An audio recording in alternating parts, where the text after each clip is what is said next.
মাননীয় সভাপতি, বর্ষা হাতে ভরসা পায়ে সদাই নিরুদ্দেশ হওয়ার চেষ্টা করলে আইন রক্ষাকারী সংস্থার খপ্পরে পড়ার সম্ভাবনাই বেশি।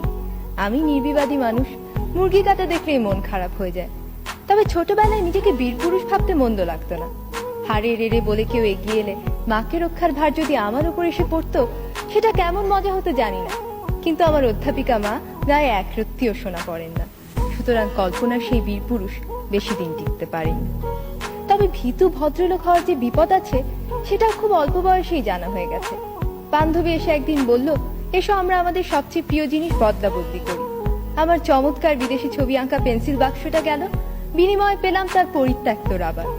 শুনে সবাই হেসে বলল, একটু চালাক চতুর হতে হয়। কিন্তু আমার খুব দুঃখ হলো যখন দেখলাম ও আর আমার কাছে আসছে না। একবার এক আবৃত্তি প্রতিযোগিতায় যোগ দিলাম। কাছ থেকে সংস্কৃতি অঙ্গনে সব পরিচিত তারকাদের দেখে চমকিত হলাম, কিন্তু আমার পালা আসার সঙ্গে সঙ্গে শুরু হলো তাদের চা খাওয়ার পর্ব। কারো আর প্রতিযোগীর দিকে দৃষ্টি নেই। এত দুঃখ হলো, কয়েক মুহূর্তের জন্য বেদুইন হয়ে যাওয়ার ইচ্ছে হয়েছিল হয়তো। পরে ভাবলাম, তারকারাও তো রক্ত মাংসেরই মানুষ। বেচারা জন লেনন তো খ্যাপা ভক্তের হাতে প্রাণই দিয়ে দিলেন। সুতরাং তারকা হওয়ার স্বপ্নও বাদ। কিন্তু একটা প্রতিযোগিতা কিছুতেই এড়ানো যায় না।